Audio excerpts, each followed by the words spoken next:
Now as well. Let's just.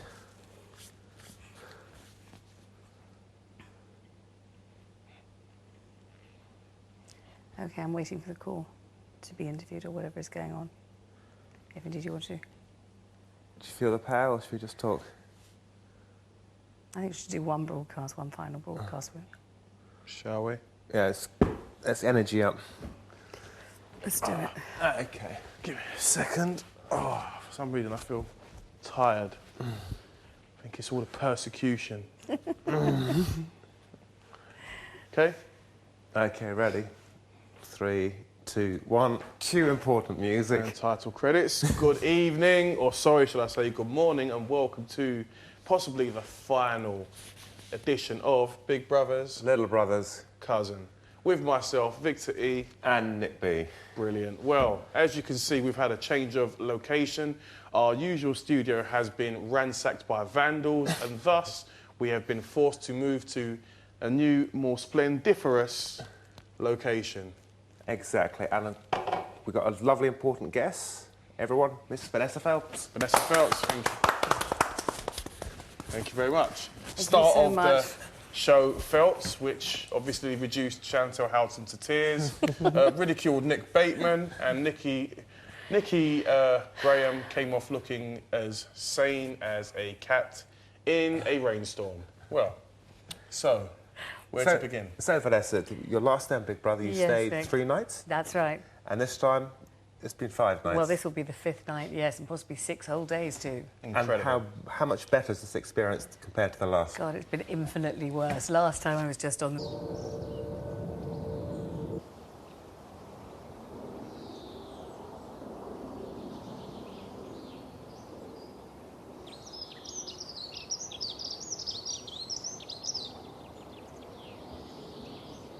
knife longingly and other implements of torture. I mean, this time I really feel that there's nothing I wouldn't stop doing. With Brian I think Dowling, frankly, even Davina's not going to be safe now. Is Brian Dowling safe? Because Right, is Brian Dowling ever safe? Is he safe in taxis? Is he safe not anywhere? safe here. Hopefully not. No.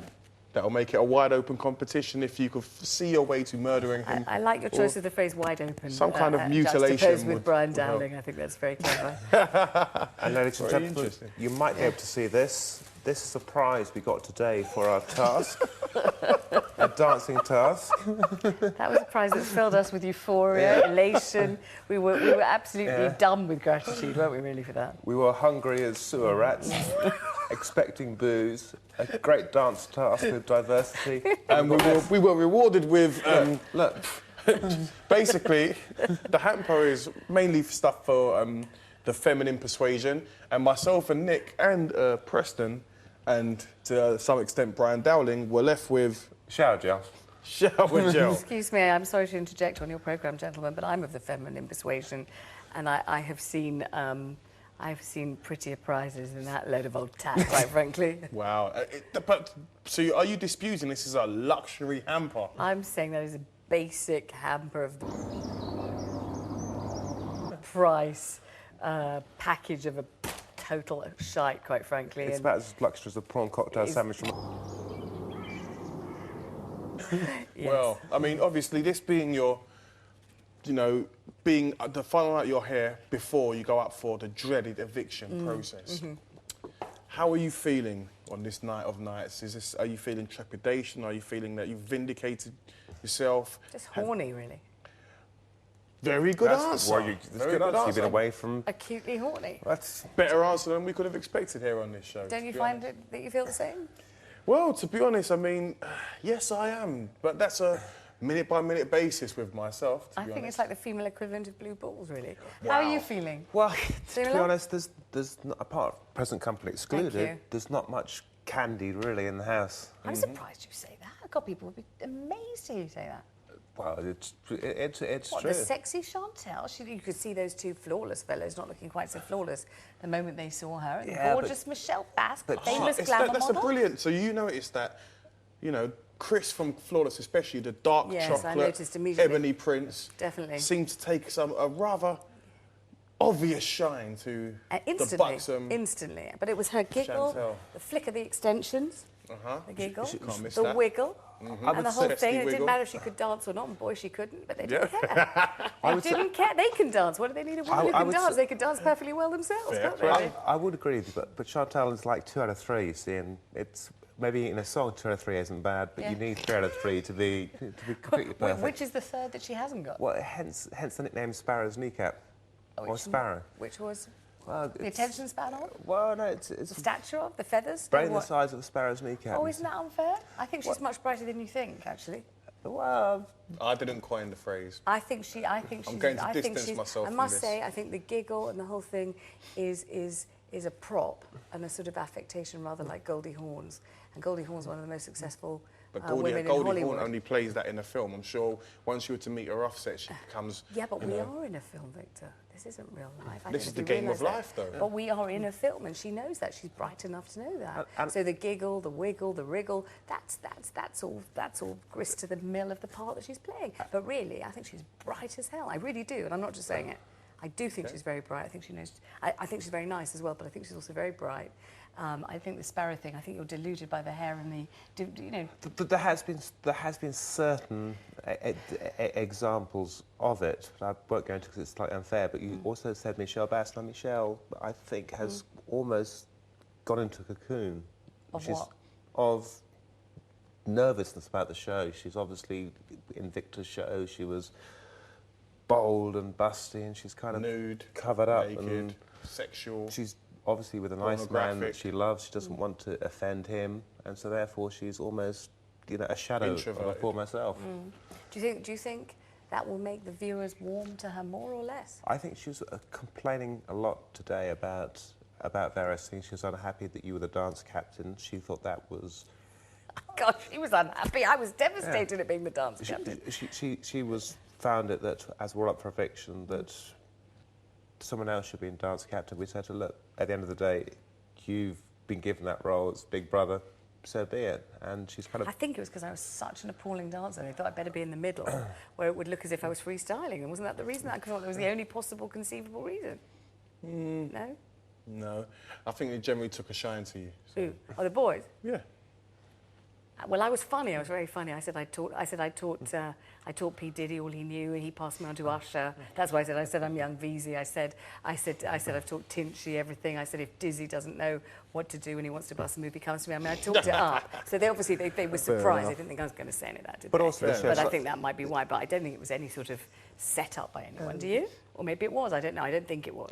Well, this show is such a unique experience, and to be given the second bite of a cherry, like she's been had, you don't complain. You just accept it and move on. Sure. If you bellyache and complain and throw these conspiracies up, then the viewer's going to go, "I'm sorry." So I think perhaps by her bellyaching, she may or may not. On the other hand, won't that something. be shown tomorrow when it's too late because she's already? I think the last couple of days she's. Very good answer. Has she been moaning anyway? Because obviously I haven't heard any of it. I know Michelle, well, in terms of this show quite well. Obviously not in real life, but in terms of the show, yeah, I probably know her best in here. And she's quite a sensitive soul, and she takes things quite hard. You know, she's not pleased to be up, as nobody would be. And I don't think she's taking it on the chin as someone like, I would have taken it on the chin. I was expecting to be up anyway, to be honest. I'd take it on the chin. I know nobody dislikes me, it's just one of those things, and everyone's got to vote for somebody. You know, that sort of thing, that's how I am, but not everybody's like that. So I think she would have handled it a bit better, but I'm not anyone to tell anyone how to handle it because I'm not in that position. That's the way I look at it. So, I mean, obviously you seem to be taking it all in your stride. Yeah. You know, obviously, I think you're going about it the right way, Yeah. just throwing yourself wholeheartedly into the tasks that you're given and not belly aching, just getting on with the matter at hand. Yeah. You know? Well, I reckon I might as well just do it. Do you think? I'll tell you what, one thing is that has surprised me. The amount of moaning about health and headaches and backaches and this aches and being overtired and being too tired and not really feeling energised and feeling this. I've never had such a load of moaners in my life. I'm older than everyone in the whole bloody building put together. And I wouldn't dream of moaning like that, certainly not in public. I didn't, what's his name? Nicky Haslam, didn't he say it's appallingly déclassé and common to be ill? You're really not meant to mention it. It's just vulgar to keep saying your head hurts and your eye hurts. It's just terrible. And every single morning, every morning I say morning, and there's a cacophony of complaints about health, energy, this, that. I think, for God's sake, what's all this moaning about? Have you noticed that? I've been there for a while and I've noticed it every day. Every single day. Everyone's feeling a bit below par. They haven't quite got up to gear. They didn't quite get the rest they deserve. They're just a little bit this and a bit too that. It's like, for God's sake, man the fuck up. What's this about? And I must say, I apply that to, I think, everyone except present company. I think pretty much. Maybe not Brian. Well, no, yeah, probably not Brian so much because he's very upbeat. But the general melange of misery and moaning malaise has really surprised me. Yeah, the melange of malaise has really surprised me. Nice Do you alliteration. think if you could wind back the clock, you'd have actually wanted to start from the beginning? Now you've seen it. 100%. Definitely. And why is that? What? Just because I wouldn't want to. Because if I'd known, I could. If I, it's my own fault. Look, my own fault for not knowing, isn't it? And you know, I should have known myself, as whoever told whoever it was, know yourself. As Ashleen, in the wise words of Ashleen, I should have known myself, and I should have realised I was tough enough to endure it. And therefore, I should have started at the very beginning. Therefore, people couldn't say, "Oh, she's got to go early because she hasn't been here for the long haul and all this palaver." So yeah. And I do. That's probably what you find. Like I do. Later on, when you watch back the show, it probably was, as you said. You know, people probably said, "Oh, she just come in, blah blah blah blah blah." I think that's just the nature of it. I thought it might be different personally. Do you know what I mean? Because people seem to be a lot more tolerant, a lot more open-hearted this time round, from my own experience. But And you had a vast career in television and radio. Do you think that producers have certain favourites in the house, and do you think those people are protected in a certain way? I just think, I mean, let me just say, I think in every show, if you're watching Dallas, you know, J.R. Ewing, or what was his name? Patrick Duffy, and Larry Hagman probably got treated better than the rest of apart from, and that was Dynasty. Yeah, those two probably got treated better than most of the staff. They were the main stars, etc., etc. I mean, as much as I wind Brian up, I just wind him up because I like his reactions. It's a running gag. And he could take it, and he winds me up as well. Yeah. But I mean, obviously, I can see he gets treated better. But even if he does get treated better, I mean, he's Brian Dowling in the context of Big Brother, and he's a big deal in the context of Big Brother. So I can understand that. We have to ask our guest to answer the question. What was the question? Sure. Do you think that there are favourites, and do you think that's a good thing for the show? I don't think there are favourites, no. And I think the whole point of this show is that the production team knows, and that the whole beauty and joy of this programme is that nobody knows who's going to do what with the opportunity. And I don't think there are favourites because it doesn't really, the point of the whole thing really is it just doesn't matter what the outcome is of any task or any request or anything. It's how the individual handles it and how the individual survives in the group. So you know, the most innocuous task can turn into the most hellish nightmare if somebody kicks off about a broken plate. And that's why it's so great, isn't it? Because you know, it doesn't matter who's favoured or who appears to be less favoured. It's all a question of how the person deals with it, isn't it? Do you think? Do you think this year that Big Brother hasn't had as much interaction with the contestants as previous years, or as you've seen on the television? Prior to coming in, I didn't really notice, which makes me think it must be the same as usual. Because if it stood out, if it was notably more or notably less, I'm certain I would have noticed. I've watched it for 10 years. I would have said, God, they don't seem to go into the diary room anymore. But I didn't notice that. I didn't notice either that they seemed to go more than before. We certainly found that we've been called less. There's been less people. Preston's been about 4 or 5 times while I was called. Do you think it could be that this is, I've just suddenly thought of this now, do you think it could be that they've been compiling loads and loads of sort of inserts from other people, old Big Brother people, Big Brother fans, you know how they sometimes do? And they put all those composite shots in, like Gail Porter, I've just made this up, saying, you know, oh, well, I like Big Brother and my favourite housemate was blah. Do you think they might have packed it out with a bit of that sort of thing? I don't know. Could have done, couldn't they? Like final tribute type shit. I always find the diary room actually quite interesting to see what people say and see the questions that Big Brother... I've hardly been asked for things since I've come in. So hold on. Oh, OK. Well, we've got to go to commercial break there. All right. And when we return, we'll be obviously continuing to pick the brains of the lovely, intelligent, glamorous Miss Vanessa Feltz. Thanks very much. Thank you very much. See you in 2. Thanks a lot. Need to go to the toilet. Sorry. Fancy a cup of tea or a tea. biscuit or something? Yeah, great.